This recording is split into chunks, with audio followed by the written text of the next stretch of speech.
On October 2, 2014, Joseph Rowe was indicted for violating the provisions of the Gun Control Act by willfully engaging in the illegal manufacture of firearms. Slam dunk case, right? Throw the book at him, lock the cell door, he's going away for years. Except, like OJ before him, he didn't go to jail. Let's back up. Joseph Rowe had been on the ATF's radar for years. Rowe had a business near Los Angeles, California, where he hosted build parties.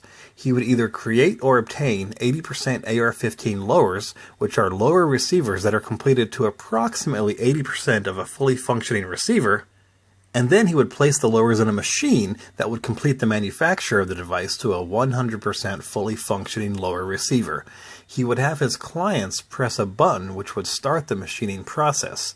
So his clients, not him, were completing the lower receivers for their own personal use. So since he wasn't doing any work, we're good, right? Not quite. The ATF contended that Rowe was actually manufacturing AR-15s without a license, in violation of the Gun Control Act. The ATF sent undercover agents to obtain video of the process, complete with Rowe's own admission of how the process worked. In October 2014, he was indicted for his alleged criminal behavior. After discovery had been completed, Rowe and his attorney opted to forego a jury trial, and they proceeded to a bench trial before Judge James V. Selna in February 2018. The issue at hand boiled down to the legal definition of both a firearm and a receiver.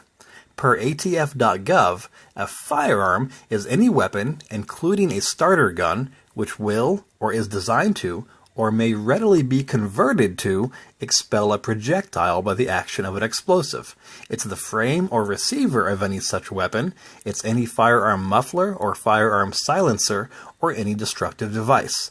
Also per ATF.gov, the receiver is that part of a firearm which provides housing for the hammer, bolt or breech block, and firing mechanism, and which is usually threaded at its forward portion to receive the barrel.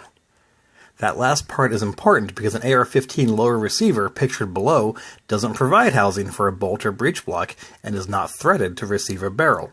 And that's exactly what Judge Selna pointed out in his tentative ruling in April 2019, more than a year after the bench trial had completed. Judge Selna stated, "The evidence at trial was uncontroverted that a finished AR-15 receiver does not contain a bolt or breech block and is not threaded to receive a barrel." He goes on to say that Rowe is entitled to acquittal of the charges here to the extent they are based on a definition of receiver supported only by the ATF's so-called classification. Ouch! As applied here, Section 479.11, and I believe he meant Section 478.11, is void for vagueness. So for 50 years, the ATF has classified an AR-15 lower receiver as a receiver, but their own definition of a receiver clearly indicates that just a lower receiver by itself is not a receiver in the eyes of the law. So in order to preserve the ATF's ability to enforce their ill-written laws, and in order to have this tentative ruling remain tentative and not go on the record as a final order, the ATF agreed to a plea deal with Joseph Rowe.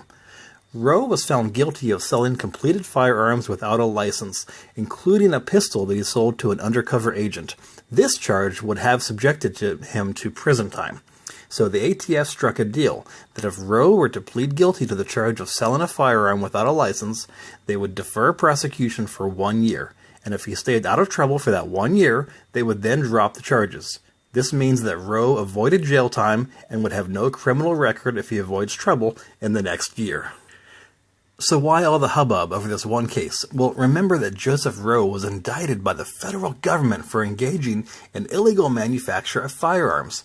He spent 5 years and who knows how much in attorney fees to defend himself, only to have the ATF drop the charges against him?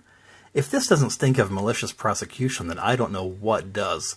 The ATF recognizes that they are prosecuting people based on a faulty interpretation of an ill-written definition.